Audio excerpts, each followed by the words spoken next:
اللهم إنك عفو كريم تحب العفو فاعف عني. اللهم إنك عفو كريم تحب العفو فاعف عني. اللهم إنك عفو كريم تحب العفو فاعف عني.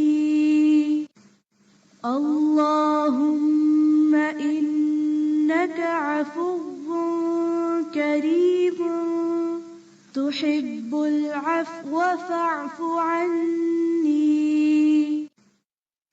اللهم إنك عفو كريم تحب العفو فاعف عني. اللهم إنك عفو كريم تحب العفو فاعف عني. اللهم إنك عفو كريم تحب العفو فاعف عني. اللهم إنك عفو كريم تحب العفو فاعف عني.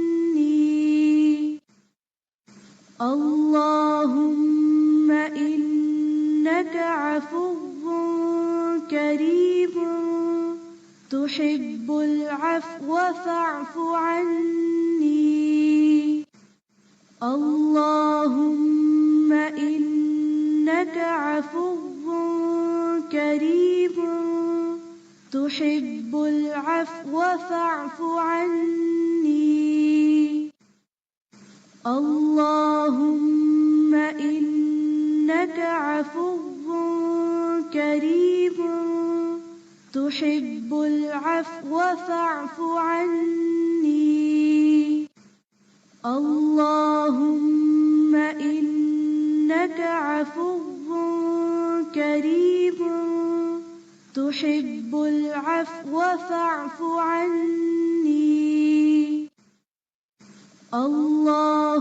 اللهم إنك عفو كريم تحب العفو فاعف عني. اللهم إنك عفو كريم تحب العفو فاعف عني. اللهم إنك عفو كريم تحب العفو فاعف عني. اللهم إنك عفو كريم تحب العفو فاعف عني. اللهم إنك عفو كريم تحب العفو فاعف عني. اللهم إنك عفو كريم تحب العفو فاعف عني.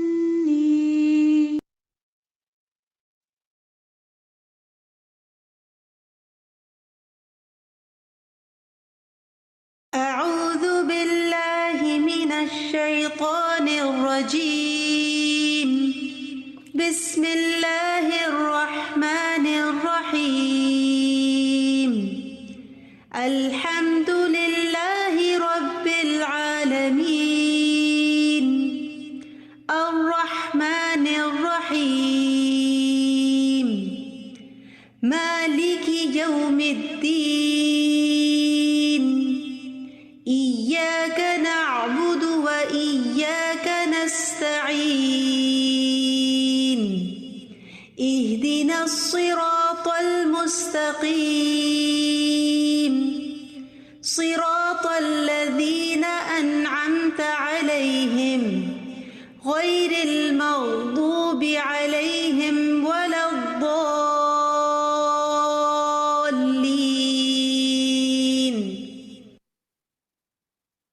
آمین یا رب العالمین. نحمده ونصلی علی رسوله الکریم، اما بعد فاعوذ باللہ من الشیطان الرجیم، بسم اللہ الرحمن الرحیم. رب اشرح لی صدری ویسر لی امری واحلل عقدۃ من لسانی یفقهوا قولی. ربی زدنی علما، اللہم فقہنا فی الدین، اللہم انی اسألک علما نافعا ورزقا طیبا وعملا متقبلا. آمین. السلام علیکم ورحمۃ اللہ وبرکاتہ. اہلا و سہلا مرحبا. کیسے ہیں آپ سب؟ خیریت سے ہیں؟ گزشتہ رات کیسی تھی؟ دن کا روزہ کیسا تھا؟ امید ہے بہت بہترین ہوگا. الحمدللہ. اچھا یہ بتائیے کہ اللہ کی رحمت کے متلاشیوں کا مورال کیسا ہے؟ ہائی یا ویری ہائی؟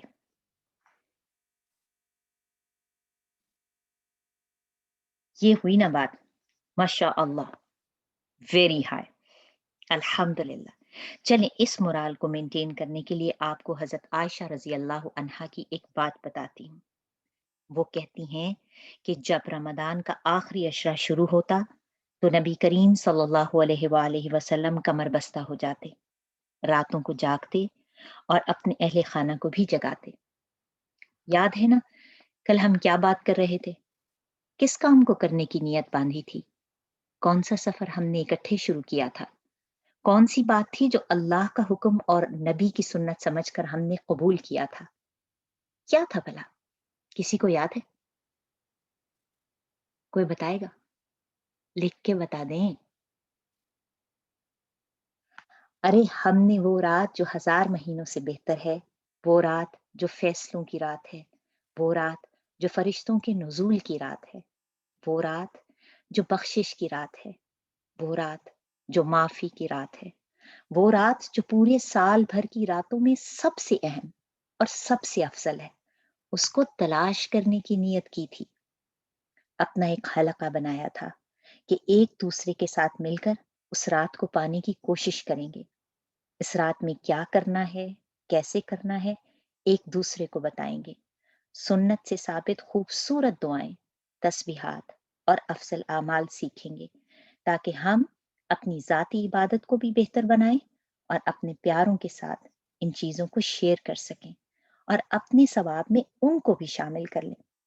تو چلیے پھر دیکھتے ہیں آج کہ ہماری پیاری استاذہ ڈاکٹر فرحت ہاشمی ہمیں لیلۃ القدر کے بارے میں آج کیا بتا رہی ہیں.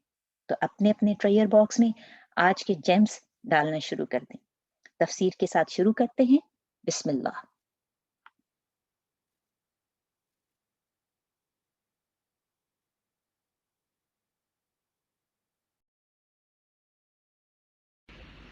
سورة القدر.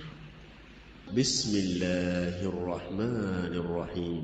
إنا أنزلناه في ليلة القدر وما أدراك ما ليلة القدر ليلة القدر خير من 1000 شهر تنزل الملائكة والروح فيها بإذن ربهم من كل أمر سلام هي حتى مطلع الفجر. شروع کرتی ہوں اللہ کے نام سے جو بے انتہا مہربان نہایت رحم فرمانے والا ہے. انا بے شک ہم نے، انزلناہ نازل کیا ہم نے اسے، فی لیلۃ القدر لیلۃ القدر میں، وما اور کیا چیز ادرا کا بتائے آپ کو، ما کیا ہے لیلۃ القدر لیلۃ القدر، لیلۃ القدر لیلۃ القدر خیر بہتر ہے، من الف شہر ہزار مہینوں سے، تنزل اترتے ہیں، الملائکۃ فرشتے، والروح اور روح یعنی جبریل، فیہا اس رات میں، باذن ربہم اپنے رب کے اذن سے، من کل امر ہر کام کے لیے، سلام سلامتی ہے، ہیا وہ، حتی یہاں تک کہ، مطلع طلوع ہو جائے، الفجر فجر۔ سورۃ القدر کے بارے میں اختلاف ہے کہ یہ مکی ہے یا مدنی ہے، تو جمہور کی رائے یہ ہے کہ یہ مدنی سورت ہے، یعنی لیلۃ القدر کی جو فضیلت بیان کی گئی ہے، اور فضیلت بیان کر کے ایک طرح سے جو انڈائریکٹلی عبادت کی طرف توجہ کرنے کے لیے کہا گیا ہے، اور خاص طور پر رمضان کی راتوں میں اس کو تلاش کرنا۔ تو روزے کب فرض ہوئے تھے؟ 2 ہجری کو، تو یہ سورت پھر رمضان کے آخری عشرے کی طاق راتوں میں سے ایک رات کی طرف اشارہ کرتی ہے اور اس کی فضیلت کی طرف، تو اس بنا پر علماء نے یہ کہا ہے کہ یہ مدنی سورت ہے۔ اور سورت کا نام جو ہے سورۃ القدر ہے۔ قدر تقدیر کے معنوں میں بھی آتا ہے، اور تقدیر کتنی قسم کی ہوتی ہے؟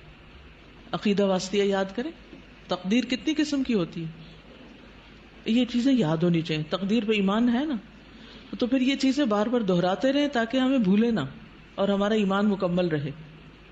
چلیں قریب سے شروع کرتے۔ ایک ہوتی ہے تقدیر یومی، کل یوم ہوا فی شأن، تقدیر یومی۔ اس کے بعد کون سی ہوتی ہے؟ سنوی یا حولی، التقدیر الحولی، حول عام کو کہتے ہیں نا، یعنی سال کو کہتے ہیں، سنوی۔ اور یہاں کس تقدیر کی طرف اشارہ ہے اس صورت میں؟ اسی سنوی کی طرف اشارہ ہے کہ اس وقت فرشتے اترتے ہیں من کل امر، ہر حکم لے کر۔ اور ایک ہوتی ہے تقدیر عمری، یہ کہاں لکھی جاتی ہے اور کب ہوتی ہے؟ جب بچہ ماں کے پیٹ میں ہوتا ہے، ٹھیک ہے۔ اور ایک ہے تقدیر شامل کونی، تقدیر کونی جو پوری کائنات سے متعلق ہے، اور یہ وہ ہے جسے لوح محفوظ میں لکھ دیا گیا 50,000 سال پہلے۔ تو وہ کیا ہے؟ تقدیر شامل کونی، پوری کائنات سے متعلق۔ اور اس کے بعد عمری، جب ہم دنیا میں آتے ہیں، اور پھر ہر سال کی حولی، اور پھر ہر دن کی۔ تو القدر کا ایک معنی تقدیر بھی ہے، یعنی اس میں تقدیر کے فیصلوں کی بات ہے، اس لیے اس کو سورۃ القدر کہا جاتا ہے، یعنی سالانہ فیصلوں کی رات۔ اسی لیے اس کو لیلۃ الحکم بھی کہا جاتا ہے، حکم یعنی دنیا کے انتظام سے متعلق جو کام اس سال کے لیے مقدر ہیں، وہ فرشتے اس رات کو لے کر اترتے ہیں، سالانہ بجٹ اس کے نفاذ کی تعین کے لیے۔ پھر قدر کا معنی قدر و منزلت بھی ہے، شرف بھی ہے، شرف اور منزلت، مقام، کیونکہ اس رات قرآن مجید نازل ہوا، اس لیے اس رات کو بہت بڑا شرف اور مقام حاصل ہے۔ آگے مزید وضاحت بھی ہوگی۔ تو اس میں لیلۃ القدر کی فضیلت کا ذکر ہے۔ اور قدر کا ایک معنی تنگی بھی ہوتا ہے، کیونکہ کثرت سے زمین پہ فرشتے اترتے ہیں تو زمین تنگ ہو جاتی۔ آغاز کس سے ہوتا ہے؟ انا انزلناہ فی لیلۃ القدر، بے شک ہم نے اسے اتارا، کسے؟ قرآن مجید کو۔ کب اتارا؟ لیلۃ القدر میں۔ اب یہ بتائیے کہ قرآن کی وجہ سے اس رات کی اہمیت اور فضیلت ہے، یا اس رات کی وجہ سے قرآن کی اہمیت ہے؟ یس، قرآن کی وجہ سے، یعنی جس رات میں قرآن اترا وہ رات سارے سال کی راتوں سے بہتر ہے۔ اس سے قرآن کی فضیلت، اہمیت، اس کے اکرام کو پتہ چلتا ہے۔ اور پھر آپ دیکھیے کہ اللہ سبحانہ وتعالیٰ کیا فرماتے ہیں؟ انا، ہم نے، ہم کا صیغہ کب استعمال ہوتا ہے؟ کس کے لیے استعمال ہوتا ہے؟ ہم یہ کام کریں گے، شاہانہ انداز ہے، عظمت کے لیے، اسلوب المعظم ہوتا ہے یہ، اور یہ صیغۃ العظمہ اس کو کہتے ہیں۔ انا جب سنگولر اپنے لیے جمع کا صیغہ استعمال کرتا ہے یا سامنے والے کے لیے، تو وہ عظمت کے لیے ہوتا ہے، احترام کے لیے ہوتا ہے۔ انا انزلناہ، بے شک ہم نازل کیا ہم نے اس کو، تاکید ہے اس میں کہ اللہ سبحانہ و تعالیٰ نے اس کو اتارا ہے، محمد صلی اللہ علیہ وسلم نے اسے خود نہیں لکھا۔ کب اتارا ہے؟ فی لیلۃ القدر، لیلۃ القدر میں۔ کہاں سے اتارا ہے؟ کہاں سے اتارا ہے؟ لوح محفوظ سے۔ کہاں پر اتارا ہے؟ ابن عباس کہتے ہیں بیت العزت میں، آسمان دنیا میں ایک بیت العزت ہے، اس میں۔ لیکن اس میں کوئی حدیث مرفوع نہیں ہے، نبی صلی اللہ علیہ وسلم سے کچھ بھی ثابت نہیں، یہ ان کا قول ہے۔ اور دوسرا یہ کہ نزول قرآن کا آغاز ہوا اس رات میں، لوح محفوظ سے پورا کہاں اترا؟ بیت العزت میں پورا آ گیا، اور وہاں سے حسب ضرورت 23 سال کے اندر اترا، کس پر؟ محمد صلی اللہ علیہ وسلم کے قلب مبارک پر۔ انا انزلناہ فی لیلۃ القدر، یقیناً ہم نے اسے اتارا ہے لیلۃ القدر میں، قدر و منزلت کی رات میں، اس رات میں جس میں لوگوں کی تقدیر کے فیصلے ہوتے ہیں۔ ابن عباس کہتے ہیں کہ اس رات میں سال بھر کی آنے والی باتیں عالم بالا میں مقدور اور معین کی جاتی ہیں، کسی کا مرنا، بیمار ہونا، رزق کی فراہمی وغیرہ۔ اور چونکہ اس رات میں بہت فرشتے اترتے ہیں، یہاں تک کہ زمین تنگ ہو جاتی ہے ان کے لیے، تو اس بنا پر بھی اس کو قدر تنگی کے معنوں میں قدر علیہ رزقہ پیچھے پڑ چکے ہیں، تو لیلۃ القدر کہا جاتا ہے، یعنی فرشتوں کے نزول کی طرف اشارہ ہے اس میں۔ اور ویسے بھی سورت خود بھی بتا رہی ہے، اور سال بھر کے فیصلوں کی بات سورت الدخان سے بھی ہمیں پتہ چلتی ہے، انا انزلناہ فی لیلۃ مبارکۃ، اور اس میں فیہا یفرق کل امر حکیم، اس میں ہر حکمت والے فیصلے کو الگ کیا جاتا ہے۔ اللہ اکبر، اللہ اکبر، لا الہ الا اللہ، واللہ اکبر، اللہ اکبر وللہ الحمد۔ سبحان اللہ، کتنی خوبصورت تفسیر تھی نا، کتنی باتیں ایسی تھیں جو پہلے معلوم ہی نہیں تھیں، مثلاً یہ کہ تقدیر بھی 4 طرح کی ہوتی ہے، اور یہ کہ قرآن کی وجہ سے اس رات کی اہمیت اور فضیلت ہے۔ اللہ کا انداز بیان بھی شاہانہ، اسلوب بھی معظم، اللہ کی کتاب بھی عزت و تکریم والی، اور پھر مکرم فرشتوں کا گروہ در گروہ زمین پر نزول، اس کی عظمت کا ثبوت۔ تو اہل زمین کو بھی تو اپنی تیاری بھرپور رکھنی چاہیے تاکہ اس رات کی فضیلت اور برکت سے فائدہ اٹھا سکیں۔ ارے یہ کیا، آپ کو کچھ باتیں کرنے کی آواز آ رہی ہے؟ چلیں ہم بھی کان لگا کر سنتے ہیں۔ ارے وہ والا کان لگا کر نہیں جو بری بات ہوتی ہے، مطلب غور سے سنتے ہیں کہ کیا باتیں ہو رہی ہیں تاکہ کچھ فائدہ ہمیں بھی ہو جائے۔ سسٹر آمنہ اور سسٹر سائمہ تھوڑا سا تو اونچا بولیں تاکہ ہم بھی سن سکیں۔ الحمدللہ ثم الحمدللہ، کل کی رات کے قیام کا بہترین ایکسپیرینس تھا۔ کرنے کے کاموں کی جو چیک لسٹ ہمیں دی گئی وہ سبحان اللہ بہت ہی امیزنگ تھی۔ پرسنلی اس سے مجھے بے پناہ فائدہ ہوا، امید ہے آپ سب لوگوں نے بھی بھرپور فائدہ اٹھایا ہوگا۔ عموماً ہوتا کیا ہے کہ بہت سا وقت ہمارا دعائیں ڈھونڈنے، پھر ان کو ترتیب دینے اور پھر الگ سے لکھنے میں ضائع ہو جاتا ہے، لیکن چیک لسٹ کی موجودگی میں یہ ہوا کہ ہمارا بہت سا وقت بچ گیا اور ہم نے اسی وقت کا بے پناہ استعمال کیا، الحمدللہ۔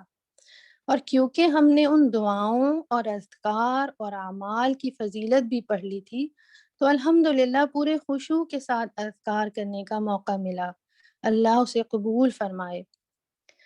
میرے ذہن میں ایک خیال آ رہا تھا کہ رات کا آغاز تو مغرب سے ہی ہو جاتا ہے، یعنی جیسے ہی اذان ہوتی ہے اگلی رات کا آغاز ہو جاتا ہے، تو کیوں نہ ہم ان اعمال اور اذکار اور دعاؤں کی لسٹ بھی بنا لیں جو ہم مغرب سے عشاء تک کر سکتے ہیں۔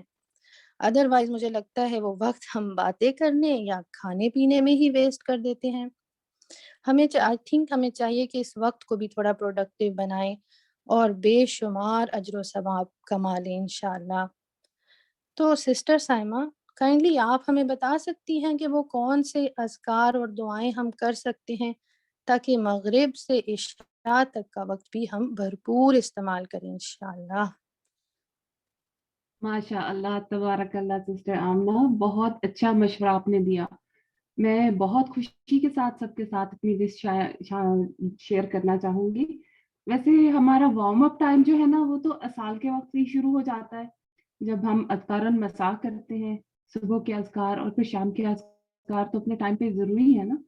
پھر مغرب کی نماز کا جب ٹائم ہوتا ہے اس کے بعد ہمارے لیے بہت ضروری ہے کہ ہم اذکار مسنون کریں بیٹھ اور اللہ سبحانہ و تعالیٰ سے بیٹھ کے پیاری پیاری باتیں کریں، اللہ سے دعائیں مانگیں.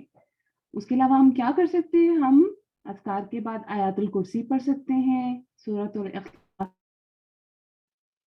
سکتے ہیں اور ایک حدیث شریف یہاں پہ میں یاد کرانا چاہوں گی، آپ سب کو میرے خیال سے معلوم بھی ہوگا. حضرت عبداللہ بن خبیب بیان کرتے ہیں کہ مجھ سے رسول اللہ صلی اللہ علیہ وآلہ وسلم نے فرمایا کہ جو شام اور صبح کے وقت 3 بار قل هو اللہ احد، سورۃ الاخلاص اور معوذتین پڑھے گا تو اس کو تمام تکلیفوں سے حفاظت ملے گی. یہ ابو داؤد اور ترمذی سے روایت ہے. سبحان اللہ، اللہ سبحانہ و تعالیٰ کی پروٹیکشن میں ہم آ جاتے ہیں نا اللہ کا کلام پڑھ کے. اس کے بعد ہم کیا کر سکتے ہیں کہ اگر کھانا کھا چکے ہیں تو ضروری کام ختم کر لیں اور اللہ سبحانہ و تعالیٰ کو یاد کرتے رہیں اور اس کا شکر ادا کرتے رہیں. اور اگر نہیں کھایا تو بسم اللہ کہیں اور اللہ سبحانہ و تعالیٰ کا شکر ادا کریں دعاؤں کے ساتھ، شروع میں بھی اور آخر میں بھی بچوں کو یاد کرواتے ہوئے. اور اس کے ساتھ گھر والوں کا شکر ادا کرنا بہت ضروری ہے کیونکہ وہ تو ہمارے ساتھ مدد کرتے ہیں اور اگر ہم ان کو شکریہ بولتے ہیں تو ان کو موٹیویشن ملتی ہے. اور ہمیشہ مسکراتے رہیں. جیسے میں ہمیشہ کہتی ہوں نا کہ یہ مسکراہٹ ایک صدقہ ہے. تو اللہ سبحانہ و تعالیٰ نے ہمیں اتنا پیارا بچے دیے ہیں تو ان کے ساتھ تھوڑی سی مسکراہٹ سے انشاءاللہ ہم اجر کما سکتے ہیں، بہترین صدقہ ادا کر سکتے ہیں. اچھا، ایک اور بات میں کہنا چاہوں گی کہ عشاء کی نماز ویسے تو ہم لوگوں کو دیر سے پڑھنی چاہیے اور مغرب اور عشاء کے درمیان سونا نہیں چاہیے، لیکن چونکہ ہم نے قیام اللیل کرنا ہے، ہم لوگوں نے اللہ سبحانہ و تعالیٰ کے سامنے اپنے آپ کو پیش کرنا ہے، تو میرا خیال سے خشوع لانے کے لیے ضروری ہے کہ ہم تھوڑا سا آرام کر لیں. اور اس کے لیے ہم کیا کر سکتے ہیں؟ ہمارے جو رات کی دعائیں ہیں اور اس کے ساتھ ہم لوگ سورۃ الملک، سورۃ السجدہ پڑھ کے اپنے آپ کو ریلیکس کر سکتے ہیں. اور کل جیسے بات ہوئی تھی نا کہ تھوڑا سا اپنے آپ کو فریش اپ کر لیں، وضو کر لیں، اگر شاور کرنا ہے، جس طرح سے آپ کو لگتا ہے کہ ہم فریش اپ ہو سکتے ہیں تو انشاءاللہ ہم لوگ اچھی طرح خشوع کے ساتھ عبادت کر سکیں گے، پوری رات ہم قیام کر سکیں گے. اللہ سبحانہ و تعالیٰ ہمیں استقامت عطا کروائے اور اوقات میں ہمیں برکت عطا فرمائے. مجھے کچھ دعاؤں کی آواز سنائی دے رہی ہے، مجھے لگ رہا ہے کہ پیچھے سے دعائیں پڑھ رہا ہے. سسٹر حفصہ جی سسٹر سائمہ، آپ تھوڑا سا تیز آواز میں پڑھیں گی تاکہ ہم سب اس سے مستفید ہو سکیں انشاءاللہ. صحیح ہے انشاءاللہ. تو یہ جو دعا ہے وہ استغفار کی دعا ہے جو ہم آج سیکھیں گے انشاءاللہ. ماشاءاللہ آپ نے اور سسٹر آمنہ نے تو ہمیں بہت اچھی اور پریکٹیکل ٹپس بتائی ہیں اور ہم نے کافی نئے پوائنٹس جو ہے نا اپنی چیک لسٹ میں بھی ایڈ کر لیے ہیں الحمدللہ. اب اللہ سبحانہ و تعالیٰ اس میں برکت دے اور ہمیں عمل کی توفیق بھی دے انشاءاللہ، آمین. تو کل ہم نے بہت پیاری دعائیں سیکھی تھیں، استغفار کی، سجدہ کی اور رکوع کی. تو آج چلیں دیکھتے ہیں کہ ہم کون سی دعاؤں آج کرتے ہیں انشاءاللہ. اور جیسے ہم سب کو پتہ ہے کہ رمضان کا سب سے بڑا گول اپنے گناہوں کی بخشش کروانی ہے، اور وہ حدیث تو ہم سب نے سنی بھی ہوگی نا کہ جس شخص کو رمضان نصیب ہو اور اس کی مغفرت نہ ہو تو وہ بڑا بد نصیب ہے. تو آج کی جو استغفار کی دعا ہے اس کے بارے میں آپ صلی اللہ علیہ وسلم نے فرمایا کہ جو شخص یہ دعا پڑھے گا اس کی مغفرت ہو جاتی ہے اگرچہ وہ میدان جہاد سے ہی فرار کیوں نہ ہوا ہو. And now that we know that running away from the battlefield is from among the major sins, and even this gets forgiven. So let's read this beautiful dua and find out what it means. أستغفر الله الذي لا إله إلا هو الحي القيوم وأتوب إليه.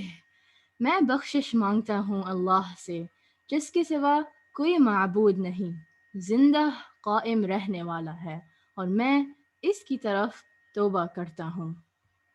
اے اللہ، رمضان کو ہمارے گناہوں کی بخشش کا بھی سبب بنا دے، آمین۔ اب آج کی دوسری دعا جو ہے اس کے بارے میں آپ کو ایک بہت خوبصورت کا واقعہ سناتی ہوں انشاءاللہ۔ ابن عمر رضی اللہ عنہ کہتے ہیں کہ ہم رسول اللہ صلی اللہ علیہ وسلم کے ساتھ نماز پڑھ رہے تھے کہ جماعت میں سے ایک آدمی نے کچھ کلمات کہے۔ رسول اللہ صلی اللہ علیہ وسلم نے فرمایا، اس طرح کی کلمات کہنے والا کون ہے؟ جماعت میں سے ایک آدمی نے پھر عرض کیا، اے اللہ کے رسول، میں ہوں۔ آپ صلی اللہ علیہ وسلم نے فرمایا، مجھے تعجب ہوا ہے کہ اس کے لیے آسمان کے دروازے کھولے گئے۔ ابن عمر رضی اللہ عنہ فرماتے ہیں کہ جب اس کے بارے میں نے رسول اللہ صلی اللہ علیہ وسلم کو یہ فرماتے ہوئے سنا، پھر میں نے اس کلمات کو کبھی نہیں چھوڑا۔ تو وہ کلمات جس کے لیے آسمان کے دروازے کھول دیے جائیں گے وہ آپ اسکرین پہ دیکھ سکتے ہیں، اور وہ یہ کلمات ہیں: اللہ اکبر کبیرا والحمد للہ کثیرا وسبحان اللہ بکرۃ واصیلا۔ اللہ سب سے بڑا ہے، بہت بڑا، اور سب تعریف اللہ ہی کے لیے ہے بہت زیادہ، اور میں صبح و شام اللہ کی پاکی بیان کرتا ہوں۔ تو یہ دعا ہم اپنی نماز میں دعا استفتاح کے طور پہ پڑھ سکتے ہیں، اور دعا استفتاح سے مراد وہ دعا ہے جو ہم سورہ فاتحہ سے پہلے پڑھتے ہیں۔ And then this way, by adding these masnoon duas, we can beautify our salah even more, inshallah. اب آج کی جو تیسری دعا ہے وہ تہجد کی دعا ہے، اور رمضان کے اس مبارک مہینے میں ہم سب تہجد کی عادت تو پختہ کرنے کی کوشش کر رہے ہوں گے نا انشاءاللہ، تو کیوں نہ تہجد کا آغاز اس مسنون دعا سے کی جائے۔ ابن عباس سے روایت ہے کہ رسول اللہ صلی اللہ علیہ وسلم جب رات کو تہجد کے لیے کھڑے ہوتے تو تکبیر تحریمہ کے بعد یہ دعا پڑھتے: اللهم لك الحمد أنت قيم السماوات والأرض ومن فيهن، ولك الحمد لك ملك السماوات والأرض ومن فيهن، ولك الحمد أنت نور السماوات والأرض، ولك الحمد أنت حق ووعدك حق ولقاؤك حق وقولك حق والجنة حق والنار حق والنبيون حق ومحمد صلى الله عليه وسلم حق والساعة حق اللهم لك أسلمت وبك آمنت وعليك توكلت وإليك أنبت وبك خاصمت وإليك حاكمت فاغفر لي ما قدمت وما أخرت وما أسررت وما أعلنت أنت المقدم وأنت المؤخر لا إله إلا أنت۔ اب اس کا ترجمہ نیکسٹ سلائڈ پہ ہے انشاءاللہ۔ اے میرے اللہ، ہر طرح کی تعریف تیرے ہی لیے زیبا ہے۔ تو آسمان اور زمین اور ان میں رہنے والی تمام مخلوق کا سنبھالنے والا ہے، اور حمد تمام کی تمام بس تیرے ہی لیے مناسب ہے۔ آسمان اور زمین اور ان کی تمام مخلوقات پر حکومت صرف تیرے ہی لیے ہے، اور تعریف تیرے ہی لیے ہے۔ تو آسمان اور زمین کا نور اور تعریف تیرے ہی لیے زیبا ہے۔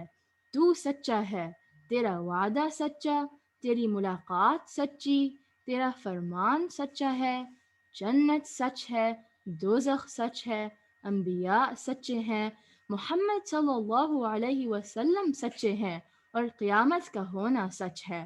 اے میرے اللہ، میں تیرا ہی فرما بردار ہوں اور تجھ ہی پر ایمان رکھتا ہوں، تجھ ہی پر بھروسہ ہے، تیرے ہی طرف رجوع کرتا ہوں، تیرے ہی عطا کیے ہوئے دلائل کے ذریعے بحث کرتا ہوں، تجھ ہی کو حکم بناتا ہوں، بس جو خطائیں مجھ سے پہلے ہوئیں اور جو بعد میں ہوں گی ان سب کی مغفرت فرما، خواہ وہ ظاہر ہوئی ہوں یا پوشیدہ، آگے کرنے والا اور پیچھے رکھنے والا تو ہی ہے، تو ہی معبود ہے، معبود صرف تو ہی ہے۔ So although this dua looks a bit long, one of the easiest tips for learning and applying this dua into our tahajjud routine is to print it out and have it by our side when we pray tahajjud. And this way, inshallah, we will be able to memorize it soon. And these resources will be shared in the group with you all, inshallah. تو یہ ہماری 3 دعائیں تھی آج کی، اب انشاءاللہ ہم ان کو روٹین میں کریں گے، اور now let's request our beautiful sister Uzma to tell us about today's افضل عمل۔ جزاک اللہ سسٹر حفصہ، آپ نے تو بہت ہی خوبصورت آواز میں اتنی اچھی دعا ہم کو سکھائی۔ اللہ تعالیٰ آپ کو اس کا جزائے خیر عطا فرمائے اور ہم سب کو توفیق دے اس دعا کو یاد کرنے کی اور اس کو برابر پڑھنے کی ان راتوں میں انشاءاللہ تعالیٰ۔ آج کا افضل عمل ہے سورہ اخلاص۔ اعوذ باللہ من الشیطان الرجیم، بسم اللہ الرحمن الرحیم۔ قل هو اللہ احد اللہ الصمد لم یلد ولم یولد ولم یکن لہ کفوا احد۔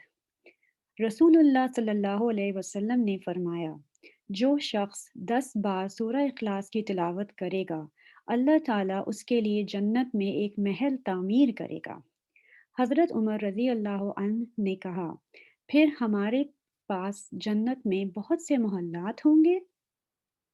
رسول اللہ صلی اللہ علیہ وسلم نے جواب دیا، اللہ کے پاس اس سے بھی زیادہ اور بہتر ہے۔ سبحان اللہ، اللہ سبحانہ و تعالیٰ نے ہمارے لیے کتنی زیادہ چیزیں، کتنے زیادہ گفٹس رکھے ہیں اس بیوٹیفل دین میں۔ چلے ہم دیکھتے ہیں اور کیا فضیلت ہے سورہ اخلاص کی حدیث میں۔ ابو سعید الخدری رضی اللہ عنہ سے روایت ہے، حضور صلی اللہ علیہ وسلم نے اپنے صحابات سے کہا، کیا تم میں سے کسی کے لیے مشکل ہے کہ وہ ایک رات میں 1/3 قرآن پڑھے؟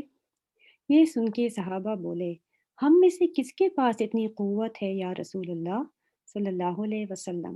اللہ کے رسول نے جواب دیا، قل هو اللہ احد اللہ الصمد لم یلد ولم یولد ولم یکن لہ کفوا احد، قرآن کے 1/3 کے برابر ہے۔ سبحان اللہ، کتنا سارا ثواب صرف 3-4 آیتیں پڑھنے میں ہے اس میں۔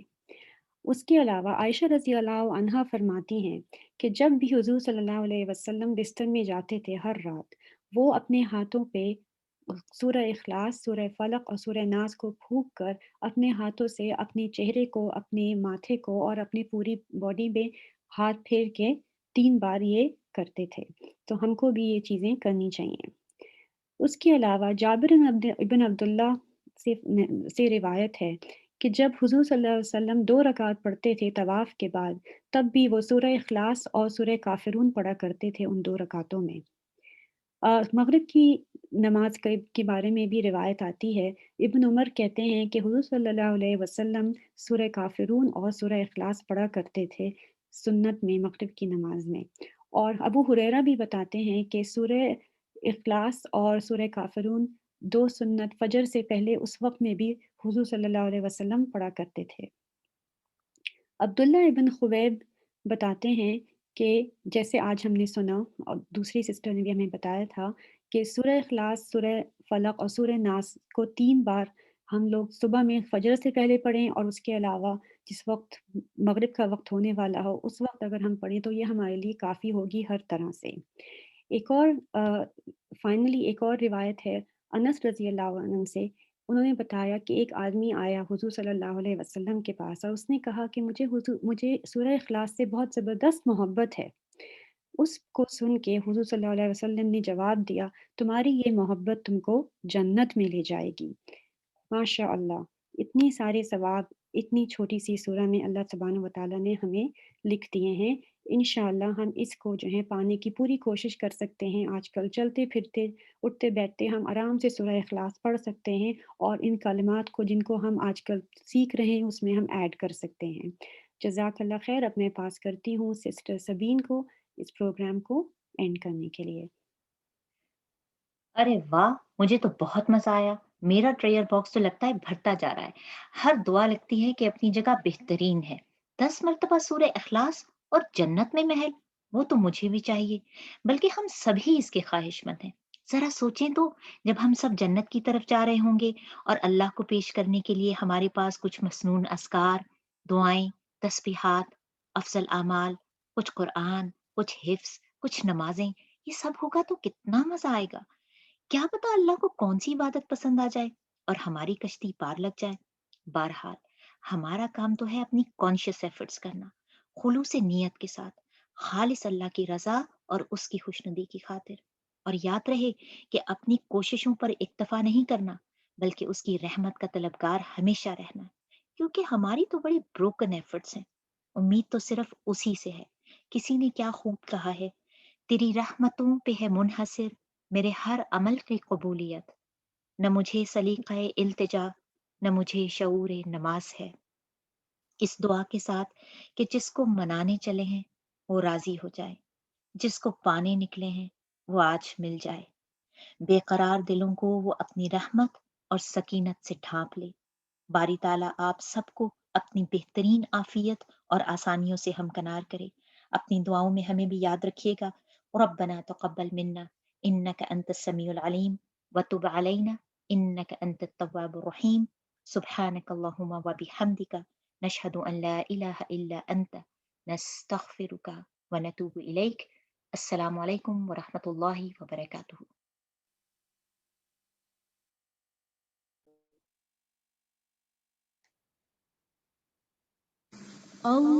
اللهم إنك عفو كريم تحب العفو فاعف عني. اللهم إنك عفو كريم تحب العفو فاعف عني. اللهم إنك عفو كريم تحب العفو فاعف عني. اللهم إنك عفو كريم تحب العفو فاعف عني. اللهم إنك عفو كريم تحب العفو فاعف عني. اللهم إنك عفو كريم تحب العفو فاعف عني. اللهم إنك عفو كريم تحب العفو فاعف عني. اللهم إنك عفو كريم تحب العفو فاعف عني. اللهم إنك عفو كريم تحب العفو فاعف عني. اللهم إنك عفو كريم تحب العفو فاعف عني. اللهم إنك عفو كريم تحب العفو فاعف عني. اللهم إنك عفو كريم تحب العفو فاعف عنا